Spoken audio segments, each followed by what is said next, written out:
بینەرانی بەڕێز ئەم کاتەوە هەموو کاتێکتان شاد و کامەران جارێکی دیکە لە دیداری سلەیمانیەوە لە زانکۆی ئەمریکی سلەیمانی لەگەڵتان دیداری ئەم جارەمان لەگەڵ زۆر بەڕێز دڵشاد شەهاب ڕاوێژکاری باڵای سەرۆکی هەرێم لە ستۆدیۆ کراوە لەگەڵماندایە کاک دڵشاد زۆر بەخێربی زۆر سپاس بۆ بەشداریکردنتان لەگەڵمان لە ئەم گفتوگۆ و دیدارە. بە کاک دڵشاد لە سەردانەکەی بەڕێز سوودانیەوە دەست پێ بکەینەوە لەو گوتەیەی کە دەڵێ با ئێمە نەڵێن خاڵە ناکۆکەکانمان بڵێن خاڵە هاوبەشەکانمان بۆ ئەوەی هیچ گرفتێک نەهێڵینەوە لە نێوان هەرێم و بەغدا. خوێندنەوەتان بۆ ئەو قسانە چییە؟ تێڕوانینێکی ئیجۆبیە. ئێمە هەر لە سەرەتا تەبیعی دەستپێکی ئەم کۆبینەیە هەندێک ئاماژەی تازە و ئیجۆبی تێدا هەبوونە. یەکێک لەوانە تەبیعی یەکەمین جارە لە پێکهێنانی کۆبینەکانی حکوومەت کەوا ڕێککەوتنێکی نووسراوە لە نێوان ئەو لایەنانەی کە پێکهێنەری حکوومەتن. طبیعی لەو ڕێککەوتنەدا فعلا تەرکیز لەسەر ئەو خاڵانە کراوە کە هەتا ئێستا لە ڕابردوودا مایەی اختلاف بووینە، بەڵام لەبەر ئەوەی کەوە بەڕێز سەرۆک وەزیران قەراری داوە تا ئێستاش بەو ئاراستەیە دەچێت ئەویش جێبەجێکردنی ڕێککەوتنەکانە، بۆیە دەکرێت و بیرکردنەوەیەکی دروستە. ئێمە پێشوازی لێ دەکەین و جەنابی سەرۆکی هەرێمی کوردستان زۆر بە ئیجۆبی ئەم گوتنەی بە ناوی هەرێمی کوردستانەوە لە سەرۆک وەزیران وەرگرت، چونکە دوێنێ لەو کوبوونەوەی کەوا لە سەرۆکایەتی هەرێمی کوردستانیش کرا هەمان گوتنیان دووپات کردەوە. ئەمە دەتوانم بە کورتی بڵێم دەرسوەرگرتنێک بێت، وەرچەرخانێک بێت لەو هەموو مێژووە پڕ خلافەی کەوا چه ئەگەری سەردەمەکانی پێشوو مێژوو یەکتری نەخوێندنەوە قبوڵ نەکردنی کورد وەکو مکەونێکی بە پێچەوانەوە دژایەتیکردن دژمنایەتیکردن عێراقی نەگەیاندە هیچ شوێنێک و عێراقی دوای ئازادیش ئەوە کەوا 20 ساڵ بەسەریدا تێپەر دەبێت بەهۆی جێبەجێ نەکردنی دەستور و بەهۆی ئەو خلافاتانەی کەوا بەردەوام هەبوونە لە نێوان سەرجەم لایەنەکاندا هەر بەبێ ئیستیسنا، یعنی هیچ کات ماوەیەکی وا ئیستقرارێکی سیاسی لە عێراقدا نەبووە کەوا ببێتە سەبەبی ئەوەی کە استقراری ئەمنی بێتە ئاراوە، ببێتە سەبەبی ئەوەی کە استقراری اقتصادی بێتە ئاراوە. ئەوەی ئێستا دەبینین ئاراستەیەکی دروستە، دەرسوەرگرتنێک بێت، وەرچەرخانێک بێت لەو ڕابردووە تاڵەی کەوا دووەجار خەڵکی عێراق بەگشتی و هەرێمی کوردستانیش زەرمەند بوونە لێی. بۆیە ئەمە ئاراستەیەکی نوێیە، ئێمە پشتیوانی دەکەین و جەنابی سەرۆکی هەرێمی کوردستانیش ئەم پشتیوانی خۆی بۆ ئەم ئاراستەیە ڕاگەیاندووە. باش کاک دڵشاد، یعنی ئێمە بە تەنها سەیری حکوومەت نەکەین، حکوومەت دەزانی بە هەموو پشتیوانی لایەنەکان بە کوردیشەوە ئەم حکوومەتە دروست بوو. کەواتە لە قسەکانی ئێوە من لەوە تێگەیشتم، یعنی گۆڕانکاری لە عەقڵیەتی سیاسی لە عێراقدا گۆڕانکاری گەورەی بەسەردا هاتووە کە ئیتر دەیەوێت بە پێی دەستور تەعامل لەگەڵ هەرێمی کوردستان وەکو پێکاتەیەکی سەرەکی لە عێراقدا. ئەزانی من خەڵک دێتەوە بیرم هەمیشە لە هەڵمەتەکانی هەڵبژاردن زۆر بەداخەوە زۆر جاران لە سەرئاستی عێراق هەرێمی کوردستان کرابووە ئەو خاڵەی کەوا لایەنە سیاسیە عێراقیەکان دەنگ لەسەر حسابی هێرشکردنە سەر هەرێمی کوردستان و نیشاندانی ئەوەی کەوا هەرێم هۆکاری هەموو ئەم ئاڵۆزی و پشێویانە بیت، ئەو بەدبەختی و نەکبەتیانە بیت، ئەوەی کەوا با بڵێن هەو نیشتیمانیانی عێراقی هەوڵاتیانی عێراقی تێدا دەپەردەمن. ئەم قۆناغا تەقریبان ئەتوانم بڵێن بەجێ هێڵدرا، چونکو هەرێمی کوردستان بەو با بڵێن سیاسەتە مستەقڕەی خۆیوە سەرباری ئەوەی کەەوە خوشمان کەم و کوڕیمان هەیە، بەڵام توانیمان کە ئەم سوڵەتە نیشانی گەلە عێراق بدەین کە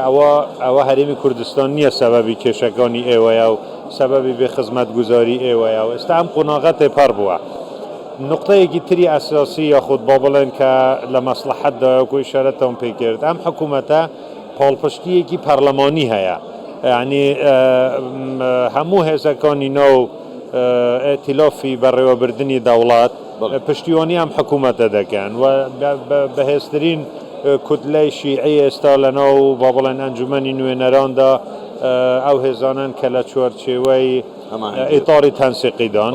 طبيعي بيكينر و پشتیوانی که اساسی هم حکومتن هز اساسیکانی سنه بجداری حکومتن و پشگیری هم حکومتن هز سرکیکانی کردستانی بجداری هم حکومتن و پشتیوانی هم حکومتن بویا هر گفتگویی که لنیوان لینکان دا است طبیعی سه قناغ هنم گفتگوانه هندی که آن او کوبونه و دوریانن که به پی او رکوتنه لنیوان لینکان دا هیا بشه کشیان او گفتگوانه نوانه که لنو خود حکومت و انجمنی وزیران دا گرید و قناغی کوتاهی و بابلن که بوی بگاته بر همیش گفتگو کانن لنو و انجمنی نوی نرانده طبیعی امسی کچکی پیوندیه و دکات که استابونمونه ما همو سال اگر بیر جنابتان دیتا لگفتگوکانی حکومت لگل انجمنی وزیران باش بر روادتشون لسر موضوعی بودجه بلام اصلا حکومت خوی پشتیوانی که وای نبو لنو انجمنی نوی نرانده بو یا لگل انجمنی وزیران ده گشتین نتیجه لپارلمان شتیگی تر روی داده استایما راست هنگاوک ما طبیعی هم هنگاوین را لانجمنی وزیرانی اتحادی هنگاوی که باشه و او رکوتنه که لگل حکومت حریم کردستان کرا لسر پشکی حریم لبودجه دا باشه بلام هم دیسان اگر یکی لبرده ما چونکو همه ده بله پارلمان پسند بگیره امید من هیا که انجمنی نوی نران به آسانی اما پسند بکد چونکه وکو آماجم کردم حکومت پشتیوانی کرا و زاده او کدل سیاسیانه اوی که اشتا بالا دستن لنو انجمنی نوی نران کاگ دوشاد بابین سر دوخی حرمی کردستان هر کاتێک لەگەڵ پارتی یاخود لەگەڵ یەکێتی قسە دەکەی دەڵێن ئێمە کێشەیەکی ئەوتۆمانیە و کێشەکان ئەوەنگە گەورەنین و دەتوانین چارەسەریان بکەین ئێستا هەڵبژاردن دەکرێت دەمساڵ دەبێ بکرێت دۆستەکانمان پێمان دەڵێن دەنا مەسەلەی هەرێمی کوردستان مزداقیەتی خۆی لە دەست دەدا تا ئێستا ڕێکەوتنێکی کۆنکرێتی لەسەر ئەوە کراوە لەسەر هەموو خاڵەکان کە دەبێ ئەمە جێبەجێ بکرێت ئەوەش هەر وەکو ئەو بابەتی عێراق هەرتا ئێستا هەنگاوەکان بە باشی ڕۆیشتون بەڵێ دووە کوبوونەوەی سەرجەم لە نەکانیش تەبیعی اختلافات هەیە ئەگەر هەموومان انتظارمان هەبیت یاسایەک دەردەچیت و بەدڵی هەمووان دەبێت 100% ئەمە شتیوە ممکنە چونکە هەر یەکەی بیرروبوچوونێکی خۆی هەیە بۆ ئەوەی کە یاسا بە شێوازێک تعدیل بکرێت و سیستەمی انتخابی بە شێوازێک بێ و شێوازی دەنگدان بە شێوازێک بێ وردەکاریە فەنیەکان تەنانەت لە باسی ژماردنی دەنگیش کراوە باسی داوەشکردنی کورسیەکان کراوە باسی گۆڕینی شێوازی دەنگدان کراوە و بە دوو شێوازی هەم بەشێکی کراوە و بەشێکی داخرا و کۆمەڵێک لەمانە حتی دو جار هاتنە سەر ئەوەی بەداخەوە گیر و گرفت لەسەر حقی خۆمانمان تەواو کردی اینجا بەحسی حقی خەڵکی تر دەکەین کورسی پێکهاتەکان کە خۆیان مەوجودن هەن لە سیاسیین معتبرن و هەرێم ممکنە تەڕاجع لەمە بکات لەمەشدا تقریبا هاودەنگیەک هەیە لەسەر ئەوەی کەوا پێکهاتەکان خۆیان بە سەرپەرشتی یاخود بە هاوکاری نەتەوەیە گرتووەکان لەگەڵ سەرۆکایەتی پەرلەمان درێژە بەم گفتوگوانە بدەن و ئاخر دانیشتنیش کرا لەسەر ئەم ئەساسە قرار وایە هەوڵ دەدرێت ئێستا کە هەوڵێکی زۆر باشە طبيعي مجموعة بروجه ياسا پیشکش کراون بو تعدیلی قانونی هەڵبژاردن و بیرو بوچونیش هەن بو بابڵێن زیندوکردنەوەی خودکارەکردنەوەی کۆمیسیۆن ئەوەی کۆمیسیۆن هەمووان لەسەری ڕێککەوتون کە ئەمە شتێکی زۆر ئیجابیە کە بە هەمان ئەو تەشکیلەی کە هەیە سەرباری ئەوەی لەلایەن هەندێک لایەنەوە تەعنی لێ دەدرێت بەڵام باشە بۆ ئەوەی هەڵبژاردن بکەن چون ئامانجی یەکەم ئەنجامدانی هەڵبژاردنە ئەمە باش ڕۆیشتووە چکە ئەمە بەشێکی ئەتوانم بڵێم 150 پرۆسەکە ئەمەیە ئەمەیان کۆنکریت ڕۆیشتووە کەەوە لەم ڕۆژانە پەرلەمانی کوردستان لەژنەیەک دادەنێت بۆ ئەوەی کە سیڤی وەربگریت بۆ ئەو بۆشایانەی کە هەنوو ئەمە تەواو بکاتەوە ئەوەی تر قانونە بۆ قانون ئێستا خەریکن پرۆژەیەکی هاوبەش تەقدیم بکەن ئەگینا لەسەر زۆربەی خاڵەکان بە تایبەتی کوبوونەوەی پارتی و یەکێتی هەر زۆر باش بووی دوجار کە لەسەر بابەتی هەڵبژاردن کراوە ئەمڕۆ محکەمەی اتحادیش قرارێکی ئەتوانم بڵێم باشی داوە لەوەی کەوا تەعجیلی قراردانی خۆی کردووە ئەمە وا تێدەگەین کە ئەمەش دەرفەتدانێکە یعنی بڵێم بۆ ئەوەیە لێک گەیشتنێک هەبێت ئەگەر هەنگاوەکانی کردەیی لە هەرێمی کوردستان بەرەو ئەنجامدانی هەڵبژاردن بچن دڵنیام دەبیتە سەبەبی ئەوەی کەوا لەوێژدا ڕەچەوەی ئەم حاڵەتە بکرێت و ئەتوانم بڵێم